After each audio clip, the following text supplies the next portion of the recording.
The range is designed to help apply deep and precise pressure to the pectoralis minor.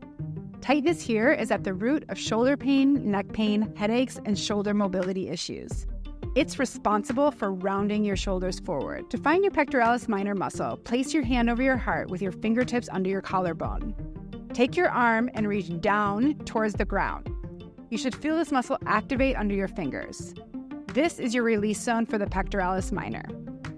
After you master your pectoralis minor, you can explore other muscles, like your pectoralis major across the entire chest and subclavius under the collarbone. Place any set of tips on your chest in the release zone.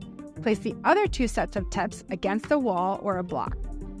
To increase the pressure, lean more of your body weight into it. Once you find a tight spot, take slow, deep breaths and relax your body. Maintain this pressure for 90 seconds or more. For best result, release up to 3 different spots along the chest on both sides. Feel free to try the other tips or change the angle of the range to see what's best for you.